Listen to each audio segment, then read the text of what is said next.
Senjata-senjata gereja. Tuhan tidak pernah meninggalkan gerejanya dalam bahaya apapun. Ia selalu menjaga dan mendatangkan kebaikan bagi gerejanya. Hal ini terbukti di antara tahun 150 dan 200. Gereja mampu menolak segala ajaran yang menyesatkan dan mengembalikan amanat dan tugasnya, dan pada akhirnya gerejalah pemenangnya. Untuk mendapatkan kemenangan melawan berbagai tantangan dalam pertumbuhan gereja tersebut, tentu gereja melengkapi kekuatannya dengan senjata-senjata perang. Ada 3 senjata yang digunakan oleh gereja untuk mendapatkan kemenangannya, yaitu yang pertama, kanon. Pada masa itu, gereja hanya memiliki sebuah kitab yang dijadikan sebagai kanon, yaitu kitab Perjanjian Lama. Saat sekta-sekta sudah mengumpulkan kanonnya, maka gereja juga harus menetapkan sendiri kitab-kitab yang berisi cerita-cerita kebenaran tentang Tuhan.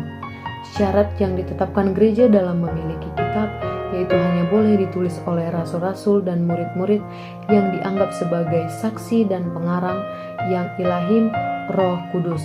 Pada tahun 150, keempat kitab Injil Matius, Markus, Lukas, Yohanes sudah diakui kanonik oleh gereja, dan pada tahun 200, tahun Perjanjian Baru ditetapkan oleh gereja. Gereja semakin merasakan penyertaan Tuhan dengan ditetapkan kanon Perjanjian Baru.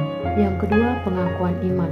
Senjata lain yang digunakan oleh gereja dalam melawan sekta adalah sebuah pengakuan, karena tidak cukup jika hanya menetapkan kanon saja. Selama ini pengakuan yang ada hanyalah Yesus adalah Tuhan. 1 Korintus 12 ayat 3. Namun pengalaman ini terlalu ringkas sehingga diperlukan keterangan lain tentang Kristus yang semakin mengkokohkan iman percaya. Pengakuan ini berkembang menjadi pengakuan ke-12 para rasul iman yang ditetapkan pada abad ke-5. Namun, ternyata sebelum tahun 200, pengakuan ini sudah dipakai oleh jemaat Roma sebagai pengakuan orang yang akan dibaptis, dan segeralah pengakuan baptisan ini tersebar di barat.